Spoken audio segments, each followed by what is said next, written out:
Hello everyone, हम class 8 का mathematics का जो चैप्टर नंबर 2 है that is linear equations in one variable, उसकी जो एक्सरसाइज 2.2 है वही आगे हम कंटिन्यू करेंगे। इससे पिछले वीडियो में मैंने क्वेश्चन नंबर 1 से लेकर के 10 तक डिस्कस कर लिए थे, तो आगे हम आज क्वेश्चन नंबर 11 ऑनवर्ड्स करेंगे। ठीक है, चलिए तो क्वेश्चन नंबर 11 क्या कहता है पहले समझ लेते हैं। Baichung's father is 26 years younger than Baichung. Younger मतलब होता है उम्र में छोटा। ठीक है, तो क्या कह रहा है, बाईचुंग का जो बाईचुंग के जो पिताजी हैं वो क्या है, बाईचुंग के ग्रैंडफादर से 26 वर्ष छोटे हैं। समझ में आ गया? तो मतलब सबसे बड़े ग्रैंडफादर, उनसे 26 वर्ष छोटे कौन है? बाईचुंग के पिता। ठीक है, and 29 years older than Baichung, और बाईचुंग जो लड़का है उससे क्या 29 ईयर्स बड़े हैं। तो 3 लोग हो गए, बाईचुंग के पिता, बाईचुंग के ग्रैंडफादर। तो बीच में जो बाईचुंग के पिताजी हैं उनके बारे में जानकारी दी हुई है। क्या कह रहे हैं, बाईचुंग के पिताजी ग्रैंडफादर से 26 वर्ष छोटे हैं, तो सबसे बड़े ये, इनसे 26 वर्ष छोटे ये, और ये जो फादर हैं ये बाईचुंग से 29 ईयर्स बड़े हैं। समझ में आ गया? तो मुझे बताओ, अगर इनकी एज हम मान ले x, क्या मान लें x, तो x से ये बड़ा होगा 26 ईयर्स, तो x में 26 जोड़ देंगे, और बाईचुंग 29 ईयर्स छोटा होगा तो x में 29 घटा देंगे। सिस्टम आया समझ में? तो यंगर मतलब छोटा, ओल्डर मतलब बड़ा। ठीक, यह यहां तक क्लियर है? The sum of the ages of all the three, तीनों की एज का जो सम है यदि उनको जोड़ दें तो आता है 135 ईयर्स। हमको निकालनी है तीनों की एज। क्लियर है? चलिए, बाईचुंग्स फादर की एज को सपोज हम मान लेते हैं x, बीच वाली है ये, इनकी x है। फिर क्या लिखा था बताओ, उनके जो ग्रैंडफादर है उनसे ये 26 वर्ष छोटा है। बाईचुंग के जो पिता है वो 26 वर्ष क्या है, छोटे हैं। तो अगर पिताजी की एज 26 छोटी है तो ग्रैंडफादर की 26 ज्यादा होगी ना। तो पिताजी की हमने x मान ली, तो ग्रैंडफादर की कितनी होगी, 26 ज्यादा। लिखा है ना 26 वर्ष, तो ये यंगर है फादर, तो ग्रैंडफादर ओल्डर हुआ, तो 26 ज्यादा जोड़ दिया हमने। ठीक, चलिए अब वापस पिताजी पे लौट आते। पिताजी की एज है x, और बाईचुंग से वो 29 ईयर्स बड़े, तो ये बाईचुंग से 29 ईयर्स बड़े, तो इनसे 29 कम कर दूं तो बाईचुंग क्या आ जाएगी, तो बाईचुंग की एज क्या हो गई, x में से 29 घटा दो पिताजी की एज में से। क्लियर है तीनों का डिक्रीजिंग ऑर्डर में? तो ग्रैंडफादर की सबसे ज्यादा, फिर उससे कम पिताजी की, उससे कम बाईचुंग की, तीनों को ऐड कर देते हैं। सम ऑफ एज इज 135 ईयर्स। तो x ये रहा, x प्लस 26 ये रहा, एंड x माइनस 29 ये रहा। क्लियर है? 135 x 3 टाइम्स है यहाँ पे, तो 3x आ जाएगा, ऐड करेंगे, और 26 माइनस 29, छोटे में से बड़ा माइनस करेंगे तो -3 आएगा, क्योंकि छोटा बड़े का निशान माइनस का है, तो -3 आ गया। फिर इस 3 को राइट साइड में भेज करके प्लस कर देंगे, क्योंकि यहाँ माइनस है, तो 135 प्लस 3 आ गया, कितना हो गया 138, और यहाँ बचा लेफ्ट साइड में 3x, और 3 क्या चला जाएगा यहाँ डिनोमिनेटर में चला जाएगा डिवाइड में, तो इसको काट लेंगे। कैसे पता लगेगा कोई भी नंबर 3 से कटता है कि नहीं कटता? डिविजिबिलिटी टेस्ट लोअर क्लासेस से पढ़ा होगा, एक बार फिर बता देता हूँ मैं। कई बच्चे क्या इसको भी डिवाइड करने बैठ जाएंगे, रफ वर्क बहुत ज्यादा करते हैं, तो कोशिश करें बहुत ज्यादा अननेसेसरी रफ वर्क नहीं करना है। ठीक है, तो उसको हम ओरली कर सकते हैं। ऊपर वाले जितने भी डिजिट्स हैं देखेंगे उसको ऐड कर लेंगे, 8 + 3 11 + 1 12। अगर जो सम है ऐड करने से डिजिट्स का वो 3 के टेबल में आता है तो 3 से डिवाइड होगा। ऐसे 9 से भी चेक कर सकते हैं, 9 के लिए भी सेम प्रिंसिपल है। तो इनका सम 12 आता है, तो 12 आता है 3 के टेबल में, तो कटेगा। चलिए 3 पहला डिजिट छोटा है, तो 3 4 जा 12, 13 में से 12 गया, 1 बचा, 1 आगे लगा देंगे। कहाँ लगा देंगे? यहाँ लगा देंगे, तो ये 18 हो गया, तो 3 6 जा 18। समझ में आ गया? ऐसे इसको काट लेंगे। क्लियर? तो हमको x की वैल्यू आ गई 46। अब 46 आ गई तो ये सब में रख देंगे x की वैल्यू। तो सबसे पहले निकाल लेते हैं बाईचुंग की एज, जो सबसे छोटा है। बाईचुंग की एज क्या है, x में से 29 घटाना है, तो x में से 29, x हमारा आ गया 46, 46 में से 29 सब्ट्रैक्ट करेंगे तो 17 ईयर्स आ जाएगा, बाईचुंग की एज आ गई। ठीक है, चलिए फिर सेकंड नंबर पे हम बाईचुंग के फादर की निकालेंगे, तो बाईचुंग फादर्स एज जो कि x ही है, तो x की वैल्यू हमने निकाल रखी है 46 ईयर्स। ठीक है, और ग्रैंडफादर की एज है x + 26, तो x + 26 का मतलब हो गया 46 में 26 ऐड कर देंगे, तो इसको ऐड करने से आएगा 72 ईयर्स। तो ये था हमारा क्वेश्चन नंबर 11, समझ के अच्छे से नोट कर लेंगे इसको। ओके, हमारा नेक्स्ट क्वेश्चन जो है क्वेश्चन नंबर 12, वो क्या है, 15 years from now. From now का मतलब होता है अब से 15 वर्ष बाद, तो फ्रॉम नाउ को हम लेटर ये भी पढ़ सकते हैं। ठीक है, तो फ्रॉम नाउ का मीनिंग लिख दिया अब से बाद में, कितने वर्ष बाद में, 15 वर्ष बाद में, लेटर बाद में, ठीक है।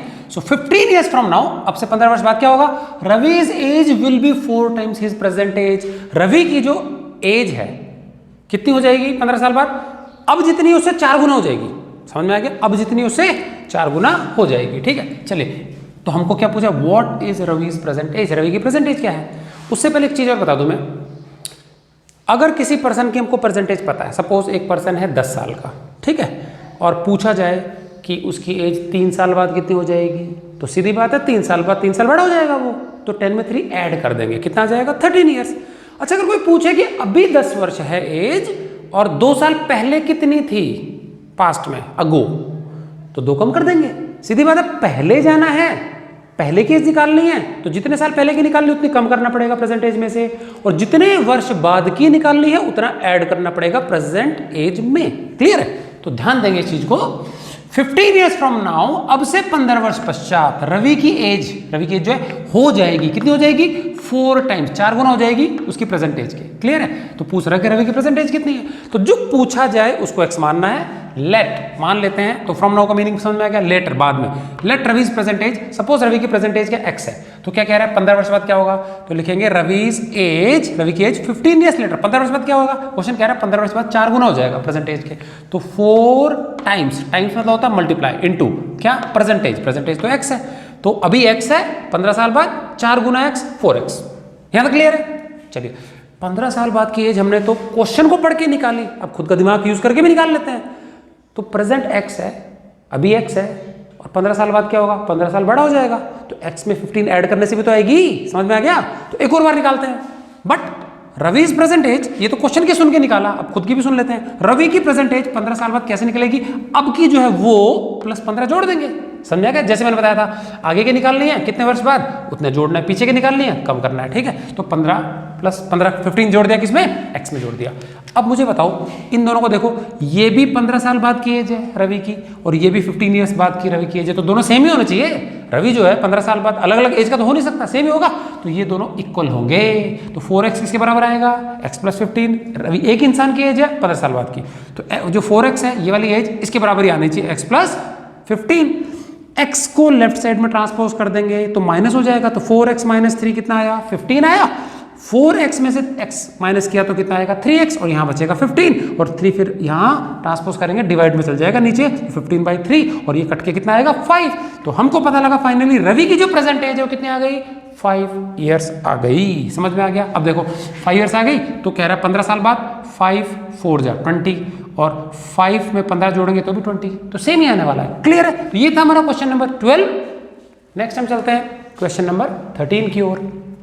रैशनल नंबर हम पढ़ चुके हैं, क्या होता है, any number in the form p upon q, p और q इंटीजर होता है, नीचे q 0 नहीं होना चाहिए, ठीक है ना। तो एक रैशनल नंबर है, rational number is such that, इस प्रकार का है कि क्या, व्हेन यू मल्टीप्लाइड बाय 5/2, यदि उसको 5/2 से इंटू किया जाए, कर लिया जी इंटू करने से कुछ आएगा answer, and add 2/3 to the product, और जो भी मल्टीप्लाई करने से आंसर आ जाए उसमें क्या जोड़ दें, 2/3 जोड़ दें, तो हमको क्या मिलेगा, यू गेट -7/12, इतना मिलना चाहिए। तो पूछ रहा है कि नंबर क्या है, वो रेशनल नंबर क्या है, समझ में आ गया। तो क्या कह रहा है, पहले तो उसको 5/2 से मल्टीप्लाई किया जाए, और जो आंसर आ जाएगा उसमें 2/3 ऐड किया जाए, तब जो रिजल्ट मिलेगा वो -7/12 मिलेगा। चलिए मान लेते हैं रैशनल नंबर हमारा x है, ठीक, x है। अब क्वेश्चन के अनुसार, अकॉर्डिंग टू क्वेश्चन के अनुसार क्या कहता है क्वेश्चन, कह रहा है कि वो जो रैशनल नंबर है, इफ यू मल्टीप्लाइड बाय 5/2, देखो ये रैशनल नंबर x मल्टीप्लाई किया 5/2 से, ब्रैकेट में रख दिया, ये आंसर आ गया हमारा, जो भी आएगा देख लेंगे बाद में, ये आंसर आ गया, ब्रैकेट में रख दिया, ये आ गया, प्रोडक्ट हो गया ये। अब कह रहा है कि इस प्रोडक्ट में क्या ऐड करना है, 2/3, तो हमने प्लस कर दिया 2/3, और रिजल्ट क्या आएगा, आंसर क्या आना चाहिए, -7/12। क्लियर है, ये क्वेश्चन की रिक्वायरमेंट थी हमारी। चलिए अब क्या करेंगे, इसको इंटू कर देंगे तो 5 × x 5x हो जाएगा अपॉन में 2, इस प्लस 2/3 को उस तरफ भेज देंगे, क्योंकि हमको x निकालना, तो x वाली चीज इकट्ठी अकेले रख लेंगे लेफ्ट साइड में, बाकी धीरे धीरे एक एक चीज भेज देंगे। तो 2/3 को पहले उधर भेज दिया हमने, तो ये पहले से -7/12 है, ये इधर जाके माइनस हो गया तो -2/3 आ जाएगा। क्लियर, ट्रांसपोज कर दिया। एलसीएम ले लेंगे 12 और 3 के टेबल में 12 आता है, तो बड़ा नंबर ही एलसीएम हो जाता है, 12 आ गया। चलिए इनका प्रोडक्ट इनको डिवाइड करते हैं, 12 कितना टाइम्स, 1 टाइम्स आएगा, 1 को -7 से इंटू किया तो -7, ठीक है, और फिर ये बीच में माइनस ऐसा कैसे लगा दिया, 3 कितना टाइम्स आएगा, 4 टाइम्स आएगा 12 में, 4 2 जा 8, क्लियर है, -7 -8/12, और यहाँ बचेगा 5x/2।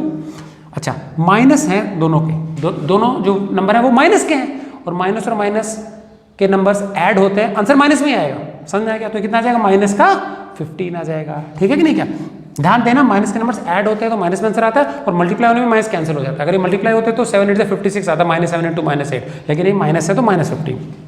ये क्लियर है? और यहाँ आ गया 5/2। अब देखो ये 2 और 5 दोनों को हमको उधर भेजना है। 5 तो है मल्टीप्लाई में, ये तो आ जाएगा नीचे, और 2 है डिवाइड में, ये जाएगा ऊपर, तो दोनों को एक साथ भेज देते हैं। तो x इक्वल टू क्या आएगा, तो -15/12 ऐसा कैसा था, 2 ऊपर मल्टीप्लाई में आ गया, 5 नीचे डिवाइड में आ गया। चलिए अब काटते हैं, 5 कितना टाइम्स कटेगा, 3 टाइम्स, तो ये -3 आएगा यहाँ पे, तो देखो -3 लिख दिया। और 2 कितना टाइम्स कटेगा, 6 टाइम्स, नीचे आ गया 6, और 3/2 फिर कट जाएगा 1 और 2 टाइम्स, 3 1 ज़ा 3, 3 2 ज़ा, तो ये आएगा फाइनली -1/2। तो जो रेशनल नंबर हम ढूंढ रहे हैं, that required rational number is -1/2। तो ये थे हमारे क्वेश्चन नंबर 12 एंड 13, समझ के अच्छे से नोट कर लेंगे। ओके, नेक्स्ट हमारा जो क्वेश्चन है वो है क्वेश्चन नंबर 14। क्या है देखते हैं। Lakshmi is a cashier in A bank. Bank में क्या है, कैशियर। कौन होता है कैशियर, जो करेंसी नोट्स को गिनता है, ठीक है ना। She has currency notes in denomination. Denomination मतलब होता है नोट की वैल्यू, ठीक है। तो किन किन वैल्यूज के नोट हैं उसके पास। एक तो 100 रुपये के नोट्स है कुछ संख्या में, 50 रुपीज के नोट है कुछ संख्या में, और 10 रुपीज के नोट है कुछ संख्या में, ड्रॉअर के अंदर पड़े हुए हैं, ठीक है। ओके जी। The ratio of the number of these notes is, और ये जो जितने भी नोट्स हैं 100 रुपए के, 50 रुपए के और 10 रुपीज के, इनका जो संख्या का जो रेशियो है वो आता है 2:3:5। क्लियर है। और टोटल जो ड्रॉअर में कैश पड़ा हुआ है लक्ष्मी के पास में, that is equal to 400,000 rupees, that is 4 lakh rupees, 4 lakh रुपए पड़े हैं उसके पास। तो पूछा गया है how many notes of each denomination does she have. हर प्रकार का, ईच डिनोमिनेशन का, हर वैल्यू का कितने कितने संख्या में नोट्स है। 100 रुपए के नोटों की संख्या क्या है, 50 रुपीज के नोटों की संख्या क्या है, और 10 रुपीज के नोटों की संख्या क्या है, ये निकालना है। चलिए, जब भी कभी रेशियो वाला क्वेश्चन होता है सबसे पहले लिख लेना किस चीज का रेशियो है। सो हमको पता है रेशियो ऑफ नोट्स, 100 रुपए के, 50 रुपए के, 10 रुपए के, क्या क्या है, 2 3 5, 2:3:5। क्लियर है। और रेशियो में हमेशा जो 100 रुपए के नोटों की संख्या है उसको सपोज हम 2x ले लेंगे, सबके साथ x लगा देना। 50 रुपए के नोटों की संख्या को हम 3x मान लेंगे, और 10 रुपए के नोटों की संख्या को हम क्या मान लेंगे, 5x।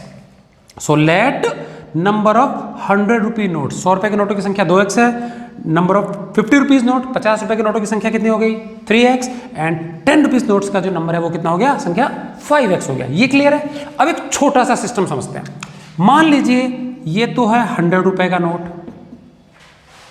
और आपके पास ऐसे 6 नोट है, तो ये 6 क्या है, 6 संख्या हुई। सो नोट की वैल्यू 100 रुपए, और 100 रुपए के कितने नोट है आपके पास, 6 नोट है। तो बताओ कितने रुपए बनेंगे, 600 बनेंगे ना। ये क्लियर है, 600 रुपीज। अच्छा, अगर यहां पे मैं कर दूं 15 संख्या, कितना बनेगा, 1500 बनेगा। अच्छा, 15 की जगह अगर मैं यहां पे x नोट ले लूं, सेम ही तो करना पड़ेगा, तो क्या आ जाएगा, 100x।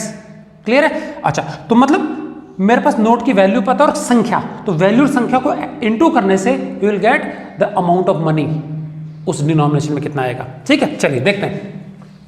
100 रुपए के 2x नोट है संख्या में, ये संख्या है, ये वैल्यू है, तो इनको इनटू कर देंगे तो टोटल मनी 100 रुपए में कितना है ड्रॉअर में। 50-50 रुपए के 3x नोट्स है, तो इसको इनटू कर देंगे तो टोटल 50 रुपए में कितना मनी है।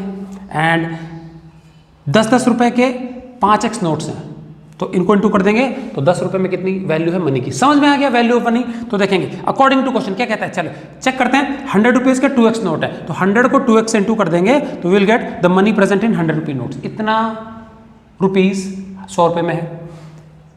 3x इंटू 50 ये 50 रुपए में इतना मनी है, और 5x इंटू 10 ये 10 रुपए में इतना मनी है। और सारा धन, सारे रुपीज को ऐड कर दे तो 4 लाख रुपीज बनना चाहिए। क्लियर है ये चीज। चलिए 100 इंटू 2 200x, x ऐसा कैसे रह जाएगा, 53 जा 150x, और प्लस 5 10 जा 50x, यहाँ 4 लाख आ गया। देखो ये दोनों मिला के हो गया 200x, और 200 400x, तो यहाँ लेफ्ट साइड में आ गया 400x, और उस तरफ आ गया 4 लाख। ये 400 नीचे डिवाइड में आ जाएगा, ट्रांसपोज कर देंगे तो 2 0 कैंसिल हो गए, क्या बचेगा, ऊपर बचेगा 4000, नीचे बचेगा 4, और ये 1000 टाइम्स कट जाएगा। तो फाइनली हमको x क्या मिल गया, 1000 मिल गया। अब बहुत आसान है, 100 रुपये नोट की संख्या निकालते हैं, तो देयरफॉर नंबर ऑफ 100 रुपये नोट्स इक्वल टू, लिखा था ना 2x, तो 2x, 2 इंटू x की वैल्यू कितनी है 1000, तो 2 इंटू 1000 2000, तो 100 रुपए के जो नोटों की संख्या है वो है 2000, ठीक है कि नहीं? क्या 50 रुपए के नोटों की संख्या कितनी है 3x है, तो यहाँ था ना 3x, तो 3 इंटू एक्स की जगह 1000, तो 3000 आ गया। इसी प्रकार से 10 रुपए के नोटों की संख्या है वो 5x थी, तो 5 इंटू एक्स दैट मीन्स 5000, तो मतलब 100 रुपए के 2000 नोट है, 50 रुपए के 3000 नोट्स हैं एंड 10 रुपीज़ के 5000 नोट्स हैं। और इन सारी टोटल वैल्यू को अगर हम मॉनेटरी वैल्यू निकालें तो वही आएगा। चेक भी कर लेते हैं एक बार और क्या से आएगा। देखिए ये 2000 तो नोट है और कितने रुपए के 100 रुपए के, तो इसको इंटू करना पड़ेगा 100 से, तो ये आ जाएगा 2 लाख रुपीज़। ठीक है, 3000 रुपये हैं, 3000 नोट्स हैं 50 रुपए के, तो 53 ज़ा 150 और आगे 1000 लग जाएगा। इतने रुपए में 50 रुपए का आ गया। और 5000 नोट जो है वो 10-10 रुपए के हैं, तो 10 से 2 कर देंगे तो ये आएगा 5 10 ज़ा 50 और 1000। और इनको अगर ऐड कर लिया जाए ना तो देखो 3 0 के नीचे तो 3 0 और 0 के नीचे 0, 5 और 5 10 का 0 कैरी 1 और यहाँ 4 आएगा। सेम टू सेम वैल्यू आ गई। क्लियर है? तो इस प्रकार से हमने क्या कर लिया, नोटों की जो संख्या है वो हम निकाल लेंगे। नेक्स्ट क्वेश्चन में क्या है, हमको नोट की जगह कॉइन्स आ गए। सेम तरीका है, बस क्या आ गया वहां पे कॉइन्स आ गया, तो पहले नोट कर लेंगे, नेक्स्ट हम करेंगे इसके बाद। ओके, नेक्स्ट हमारा क्वेश्चन है क्वेश्चन नंबर 15। क्या है देख लेते हैं। ये कॉइन्स वाला क्वेश्चन है और बिल्कुल उसी पैटर्न पे होगा, थोड़ा सा डिफरेंस है क्वेश्चन में। I have a total of ₹300। मेरे पास कितने हैं 300 रुपए हैं और सारे के सारे सिक्कों में हैं, इस बार नोट नहीं है। ठीक है, इन कॉइन्स ऑफ डिनोमिनेशंस, और किस किस वैल्यू के सिक्के हैं, 1 रुपए के, 2 रुपए के और 5 रुपए के सिक्के हैं। ठीक है, अब समझते हैं ध्यान से, क्या रेशियो नहीं दिया इस बार। बहुत इंपॉर्टेंट लाइन है, the number of 2 rupee coins is, मतलब 2 रुपए के सिक्कों की जो संख्या है, तो किसके बारे में बात हो रही है, 2 रुपये के सिक्कों के बारे में बात हो रही है। ध्यान देना, इसके बारे में बताया जा रहा है। ठीक है, तो हम इसको x नहीं मानेंगे, जिसके बारे में नहीं बताया है उसको x मान के चलना है। तो 2 रुपए के सिक्कों की संख्या के बारे में बता रहे हैं। The number of 2 rupee coins is, number of 2 rupee coins क्या है, होता है किसके बराबर होता है, 3 times the number of 5 rupee coins. 5 रुपए के सिक्कों के 3 गुना है। तो एक काम कर लेंगे, 5 रुपए के सिक्कों की संख्या को x मान लेंगे। समझ में आ गया? तो देखो number of 5 rupee coins, let हमने इसको कर लिया x है सपोज। ठीक है, अच्छा 5 रुपए के सिक्कों की संख्या x है, तो देखो ये चीज क्या लिखी हुई है, number of 2 rupee coins, number of 2 rupee coins is मतलब इज इक्वल टू 3 टाइम्स, मतलब 3 गुना टाइम्स, फिर आगे क्या लिखा है, नंबर ऑफ 5 रुपी कॉइन्स। और नंबर ऑफ 5 रुपी कॉइन्स हमने x मान लिया, ये पूरे डैश की जगह हम लिख सकते हैं x, और 3 इंटू एक्स 3x हो गया। क्लियर है? ये दोनों समझ में आ गया। 5 रुपए के सिक्कों की संख्या अगर x होगी तो 2 रुपए के सिक्कों की संख्या 3 गुना है उसके, तो 3x आ गया। ये दोनों क्लियर है ना? चलिए अब बोल रहा है 1 रुपए के सिक्कों की संख्या के बारे में अभी भी कोई बात नहीं हुई है। ठीक, लेकिन इसने कहा है कि total number of coins is 160। तो देखो 3 प्रकार के कॉइन है, 1 रुपए, 2 रुपए, 5 रुपए। 2 और 5 रुपए की संख्या हमने निकाल ली, इसकी नहीं पता, लेकिन तीनों प्रकार के जो सिक्के हैं उसकी कुल स्ट्रेंथ है 160। तो 160 में से इन दोनों को जोड़ के मैं अगर माइनस कर दूंगा तो 1 रुपए के सिक्कों की संख्या आ जाएगी। क्लियर है? तो देखो टोटल नंबर ऑफ कॉइन्स 160 है और 160 में से हमको 2 रुपए और 5 रुपए के सिक्कों की संख्या के बारे में पता ही है, 2 रुपए वाले 5 रुपए वाले। तो नंबर ऑफ 1 रुपी कॉइन्स, 1 रुपए के सिक्कों की संख्या क्या होगी, 160 टोटल कॉइन्स की संख्या माइनस ये क्या है 5 रुपए के कॉइन्स की संख्या प्लस 2 रुपए के कॉइन्स की संख्या, तो ये दोनों मिलाकर के संख्या होगी 4x। ब्रैकेट में रखेंगे इसको, और 160 माइनस 4x, तो 160 टोटल सिक्के में से ये 4x सिक्के हैं जो कि 2 और 5 रुपए के, माइनस कर देंगे तो 1 रुपए के कॉइन्स आ जाएंगे। क्लियर है? चलिए अब मुझे बताओ, जैसे हमने पहले नोट्स में किया था, 5 रुपए के 2 सिक्के होते हैं तो कितने रुपए बनेंगे, 5 2 10 रुपए। 5 रुपए के 5 सिक्के होंगे तो 5 5 25 रुपीज। 5 रुपए के x सिक्के हैं तो कितने रुपए बनेंगे, 5 इंटू एक्स, तो ये देखो ये बन गया कितना, 5x रुपए। क्लियर है? अच्छा इसमें जोड़ना है हमको ये 2 रुपए वाले। अच्छा 2 रुपए के कितने सिक्के हैं, 3x। अच्छा 2 रुपए के मान लो 10 सिक्के होते तो 2 10 20 रुपीज होता। 2 रुपए के 100 सिक्के होते तो 200 होता। 2 रुपए के 3x सिक्के हैं तो इसको इंटू कर देंगे तो वैल्यू आ जाएगी, तो 2 इंटू 3x, ये लिखा 2 इंटू 3x। और इसी प्रकार से 1 रुपए के सिक्कों की संख्या ये रही, तो 1 को इंटू कर देंगे इससे। अब ये डबल चीज है तो ब्रैकेट में लिखा और उसको 1 से इंटू कर दिया, तो ये हो गई वैल्यू 5 रुपए के सिक्कों की, ये वैल्यू हो गई 2 रुपए के सिक्कों की, ये वैल्यू हो गई 1 रुपए के सिक्कों की। तो सिक्कों की संख्या जो है उसको सिक्के की वैल्यू से इंटू करना है, संख्या वैल्यू, संख्या वैल्यू, संख्या वैल्यू आ गया। और ये टोटल जो मनी वैल्यू है ये होता है 300 रुपीज। क्लियर है? चलो आगे चलते हैं अभी। तो 5x ये रहा हमारा, 3 2 जा 6x आ गया, और 1 से इस ब्रैकेट को इंटू करेंगे तो 1 ही आने वाला है, ब्रैकेट खुल गया, हमने लिख दिया 160 माइनस, सॉरी 1 से इसको इंटू करेंगे तो ये आएगा, 1 नहीं आएगा, ये आएगा, तो 160 माइनस 4x, राइट साइड में 300 ही है। अब देखते हैं x वाले टर्म्स 3 है, 6x में से 4x गया, कितना बचेगा 2x, प्लस का बचेगा 2x, और 2x में 5x जोड़ दिया हमने, कितना आ गया 7x, तो ये रहा 7x, सारे x इकट्ठे हो गए।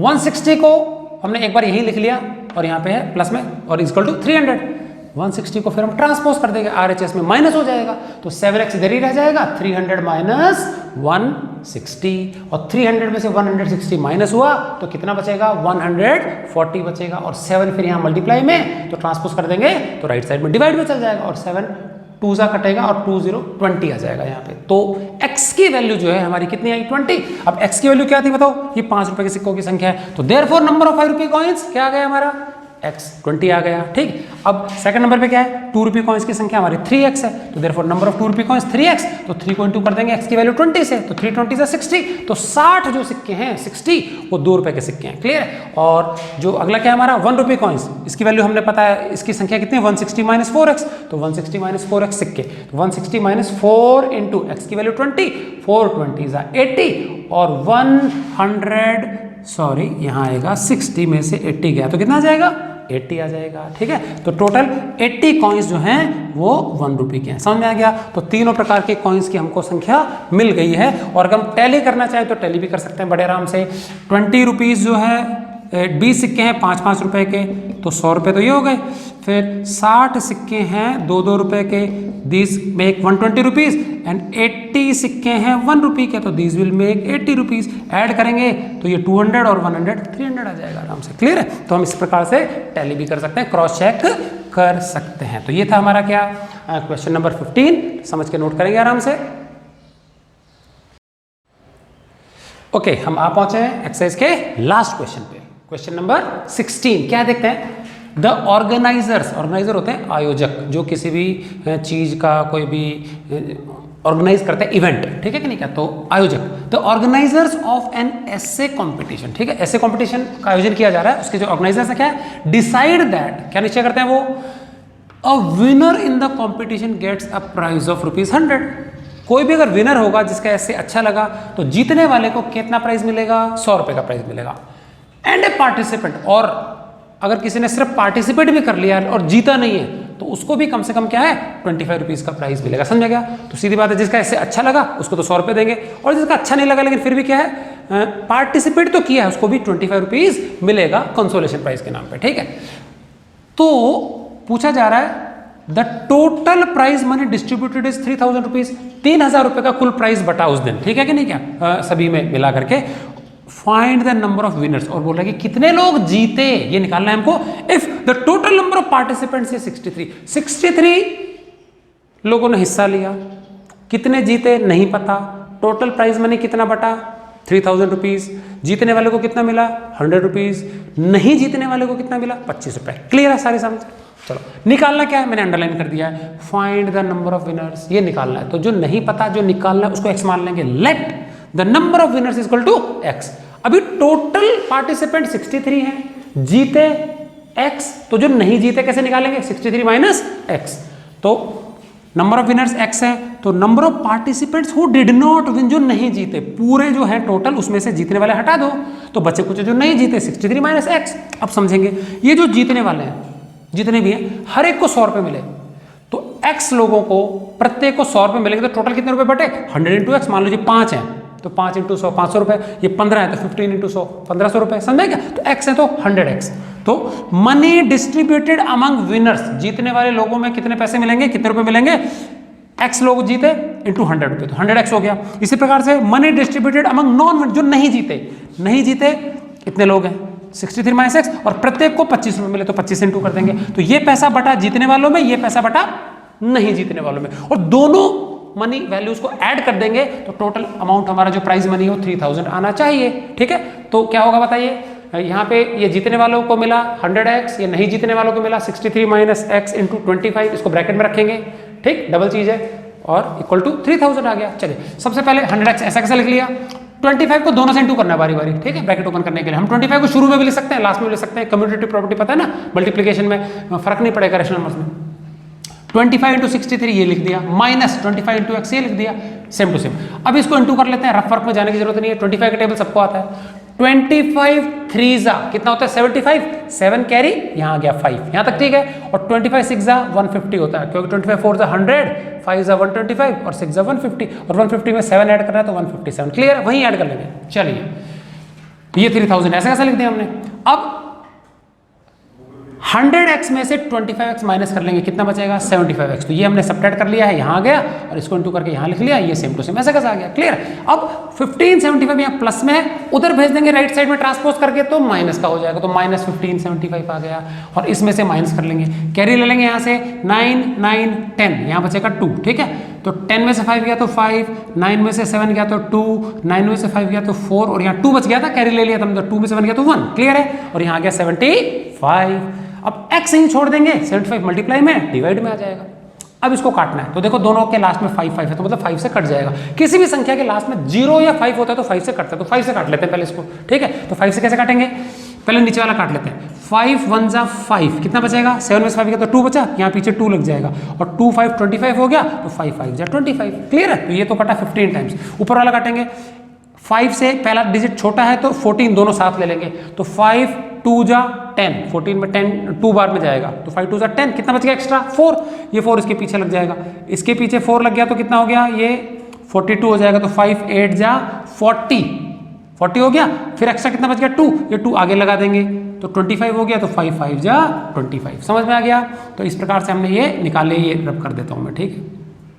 25.15 आ गया, ये फिर कटेगा 5 से, तो देखो 5 ये कटेगा 3 टाइम्स, और इसको काटेंगे 5 से, तो एक डिजिट छोटा है तो दोनों साथ ले लेंगे, तो 5 5 जा तो 25, 28 में से 25 सब्ट्रैक्ट किया तो यहाँ बचेगा 3, और 35 हो जाएगा ये मिला करके, और 35 में 7 टाइम जाएगा, 5 7 जा 35, तो ये आ गया 57/3, और 3 से पूरा कट जाएगा। मैंने बताया था ना डिविजिबिलिटी टेस्ट कैसे करेंगे, 7 और 5 ऐड करो 12 आता है, तो 12 आता है ना 3 के टेबल में, कट जाएगा पूरा। तो देखो 3 1 जा तो 3 आ जाएगा, तो 3 सब्ट्रैक्ट करेंगे, 5 में से 2 बचेगा 27, तो 3 9 जा 27, तो 3 19 टाइम्स में जाएगा 57। टेबल आते हैं तो हमको इजीली पहले ही पता लग जाएगा, अदरवाइज हम ऐसे भी काट सकते हैं, ठीक। तो फाइनली हमको x की वैल्यू आ गई, और x हमारे क्या थे, नंबर ऑफ विनर्स। तो सिर्फ हमको विनर्स की संख्या निकालनी थी, जो कि कितना आ जाएगा 19 आ जाएगा, ठीक है। अब चेक कर लेते हैं क्या हमारा आंसर सही है कि नहीं है, ठीक। चलिए तो देखो विनर्स हैं हमारे x मतलब 19, तो 19 लोग जीते, 19 लोग जीते, तो कितने नहीं जीते, तो 63 टोटल में से 19 माइनस कर दो, ये आएगा 44, इधर से कैरी ले लेंगे 13 में से 9 गया तो 4, और यहाँ बचेगा 5 में से 1 गया तो 4, तो 44 लोग जो है ये क्या है, ये है नॉन विनर्स, समझ में आ गया। अब चेक करते हैं कितने कितने बटा, 19 लोग जीते, हर एक को 100 रुपीज मिले, तो 19 इंटू 100 1900 रुपए कितने मिले, किसको मिले, जीतने वाले लोगों को मिले। और जो नहीं जीते वो 44 है, संख्या में भी निकाला हमने, और हर एक को 25 रुपीज मिले, तो 44 जनों को 25 रुपए मिले, तो इसको इंटू करेंगे तो ये हो जाएगा हमारा 1100। कैसे आएगा देखेंगे, 25 4 जा 100 का 0 कैरी 10, और 25 4 जा फिर 100 में 10 जोड़ेंगे तो 110 हो जाएगा, और 1100 रुपए और 1900 ऐड करेंगे तो ये आ जाएगा 3000 रुपीज, जो कि हमारा टोटल प्राइज मनी है। समझ में आ गया। तो इससे हमने क्रॉस वेरीफाई भी कर लिया, क्वेश्चन को चेक हो गया, ये करेक्ट है बिल्कुल, ठीक है। तो इसी के साथ बच्चों हमारी एक्सरसाइज कौन सी 2.2 खत्म होती है। नेक्स्ट हम एक्सरसाइज अगले वीडियो में 2.3 स्टार्ट करेंगे। Thank you for watching.